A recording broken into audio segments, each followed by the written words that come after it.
Assalamualaikum warahmatullahi wabarakatuh. Hello everyone. Masya Allah, tema kali ini membuat saya begitu bersemangat karena Bangun Ceria lalu mengundang narasumber yang luar biasa, yaitu Mbak Asmaul Husna dengan pemandu acara Mbak Siti Khadijah serta dioperatori oleh Mbak Selin Rahmawati. Kami berdiskusi tentang pendidikan yang mana merupakan hak dasar bagi setiap orang, termasuk bagi anak berkebutuhan khusus atau biasa kita sebut dengan ABK. Nah, seiring dengan dinamika kehidupan masyarakat, konsep dan pemahaman terhadap pendidikan ABK ternyata semakin berkembang dan mendorong terwujudnya sistem pendidikan inklusi. Sekolah inklusi ialah salah satu bentuk pemerataan pendidikan tanpa diskriminasi di mana ABK dan anak-anak pada umumnya dapat belajar bersama dalam satu lingkungan. Topik tentang ABK sangat terbatas dibicarakan secara umum.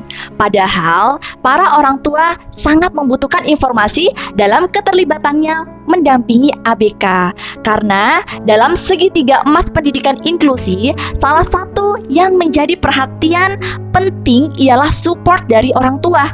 Nah, pastinya orang tua yang memiliki anak berkebutuhan khusus perlu persiapan ketika bertekad untuk memilih sekolah inklusi sebagai pilihan yang tepat bagi pendidikan buah hatinya. Yang pertama, menciptakan lingkungan rumah yang suportif dan pastinya aman, nyaman, dan menyenangkan agar anak memiliki ruang dan kesempatan untuk memperkaya dan memperdalam kembali materi belajar dari sekolah di rumah, termasuk dalam mendorong berkembangnya kemandirian anak.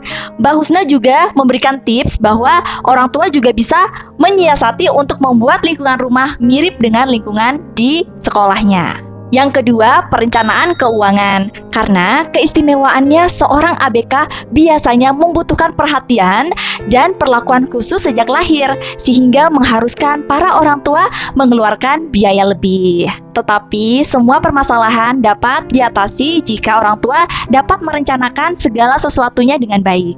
Keluarkan biaya hanya untuk yang benar-benar dibutuhkan anak dan sesuai kebutuhan diagnosanya, sehingga tidak ada pengeluaran lebih untuk sekedar berniat mencoba-coba alternatif. Perhitungkan seluruh biaya yang akan dikeluarkan setelah mendapat konfirmasi diagnosa anak, baik itu biaya-biaya kecil maupun biaya besar secara menyeluruh. Barulah mulai rencanakan keuangan.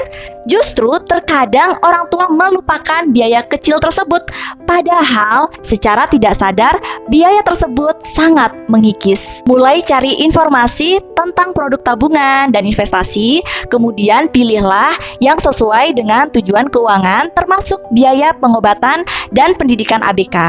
Hindari pengeluaran biaya untuk menyewa asisten rumah tangga atau biaya yang tidak dibutuhkan lainnya, karena biaya tersebut dapat dimaksimalkan untuk tabungan maupun untuk investasi.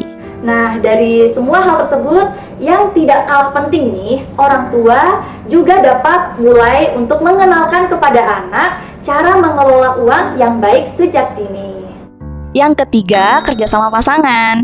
Kita semua pasti sudah paham sekali bahwa peran seorang ibu bagi anak sangat begitu kompleks, sehingga menjadi kunci dari suksesnya merawat ABK. Namun, anak juga membutuhkan peran ayah dalam proses pengasuhan tersebut untuk melengkapi peran ibu, terutama dalam hal meminimalisir masalah perilaku. Peran ayah salah satunya dapat membantu anak untuk menumbuhkan kedisiplinannya, melindungi dan memberikan rasa aman maupun menjadi teman bermain. Sehingga dengan adanya kerjasama antar pasangan yang sungguh erat dan kuat, maka potensi ABK akan semakin berkembang dan perjalanan dalam mendampingi buah hati pun akan semakin terasa ringan. Yang keempat, dukungan dari orang-orang terdekat ABK, terutama orang tua. Perlu menjalin interaksi dan komunikasi yang hangat dan penuh kasih sayang, serta bisa memberikan motivasi dan menanamkan rasa percaya diri pada anak. Terkadang bullying atau perundungan tidak hanya ada dalam lingkup masyarakat luas, namun tidak dapat dipungkiri juga bahwa beberapa korban justru mendapatkannya dari saudara atau keluarga besar. Padahal dukungan dan orang-orang terdekat ini sangat penting perannya.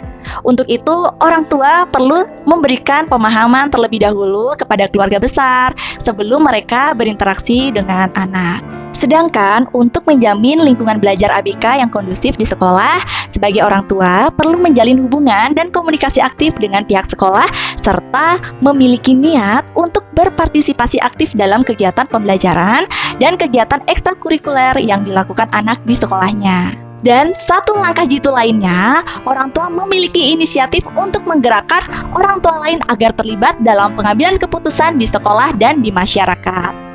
Dan yang terakhir, hal yang paling penting menurut Mbak Husna yaitu ilmu.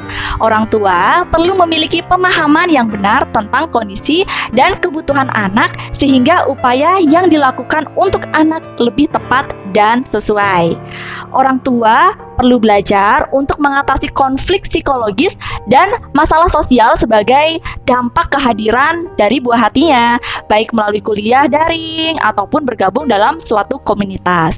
Selain itu, perlu belajar untuk berperan positif dan bertanggung jawab sebagai orang tua dalam mengatasi permasalahan belajar dan tumbuh kembang anak, baik dengan membaca buku, artikel, maupun dari profesional. Dan juga selalu bersemangat untuk terus mengikuti perkembangan ilmu parenting bagi ABK agar perkembangannya lebih optimal.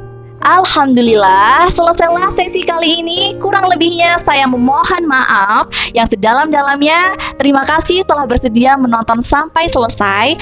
Mari ikut mendukung perjuangan para orang tua yang memiliki anak berkebutuhan khusus.